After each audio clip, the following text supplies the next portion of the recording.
I'm Jordan. I'm Alice. Alice, what's that? Because why are you like, this is what I mean.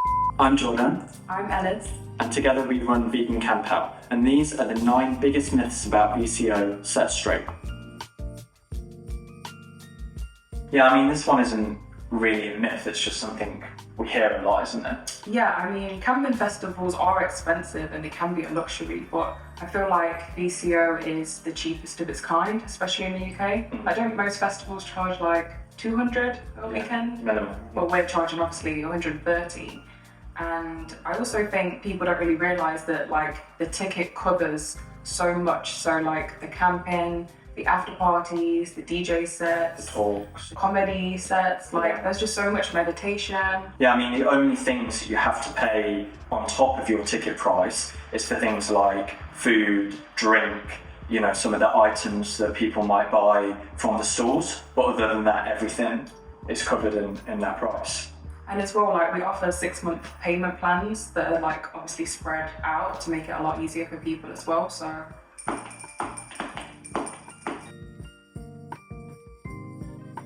Yeah, I mean, this rumour exists because most event venues in the UK are owned by people that are involved in animal agriculture in some way. The same can be said for all vegan food brands sold in supermarkets. Even many animal sanctuaries have to hire their land from animal farmers. I feel like the main thing that matters is that like no animal abuse actually happens on VCO land. Yeah, and we definitely don't fund animal abuse, like quite the opposite. We actually go out of our way to find the very few rare venues that align with our ethics. Yeah, that's why there's literally only a handful of places that are suitable for VCO. Are you? I wish it would make running VCO much easier. Yeah, event organising is not as profitable as it seems. Some years we barely break even or we lose money on the event. Many of us have worked full-time, unpaid, just to make VCO happen. I think many people don't realise that we don't see any of the money from ticket sales, like it all just goes into making the event happen. Yeah. The only money that an event generally sees for themselves comes from things like the bars and merch and stuff like that, and even then that doesn't always turn a profit. So firstly, the main festival isn't in the woods, and then on disrupting wildlife, outdoor events are always going to have some impact on wildlife, but we do take wildlife protection very seriously. Yeah, and we also work with experts who survey the area and we avoid loud activities near habitats. We also have like a strict noise management plan as well, so. Yeah, being vegan isn't about staying indoors forever, do you know what I mean? Yeah, it's just about being mindful of our impact, and that's exactly what we do, so.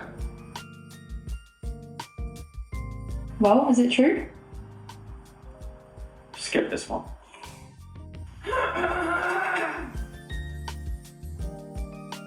Even if VCO was just about food, that would still be like a massive impact for animals, but it's so much more than that. It's raised £500,000 for vegan charities, vegan sanctuaries over the years, which £80,000 of that has been donated by us personally. Yeah, and we've seen over at least 500 people go vegan and over 500 people get into activism through the event. And that equates to over 3 million animals' lives saved, so it's amazing.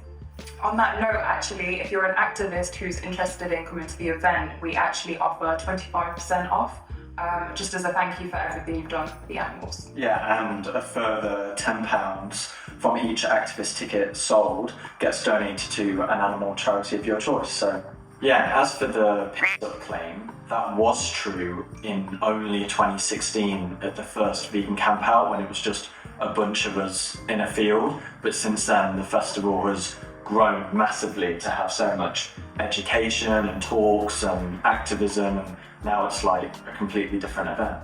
Yeah, and I feel like you can use Vegan Camp Out for whatever you want to use it for. Like if you want to go and party with friends, like you can do that. Or if you want to go for like mindfulness, yoga, meditation, you can do that. Or like if you're a foodie who's just trying to like eat everything there, then that's like exactly what you're there for. So I feel like you can tailor it towards like how you want to enjoy the festival. So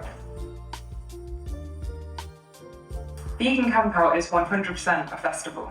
Yeah, if talks on veganism aren't your thing, as we say, there's camping, the biggest selection of vegan food in UK history, live music, 42 different DJ sets of different genres, after parties, comedy, yoga, meditation.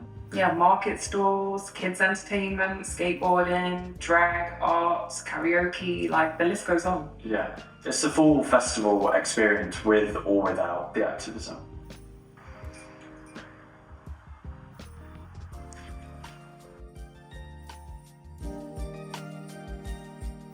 Did you? Did you? Nope. Yeah, no, Hunsabs and other activist groups have always been a part of Vegan Camp Out. Many have attended, run stalls, and even been a part of our team over the years. The confusion comes back from, in 2019, an old venue we used to be at initially refused them to have a stall, but we pushed back on that and made sure that decision was quickly overturned in about 4 weeks, and there's been no issue ever since.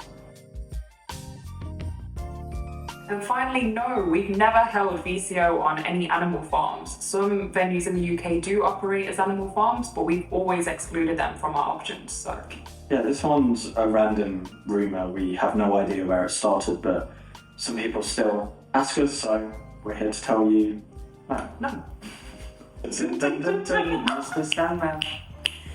Give me a dream. Bum, bum, bum, bum. So we hope you all enjoyed listening to that. And we hope to see you all at Vegan Camp Out 2025. Just to be clear though, are you guys vegan?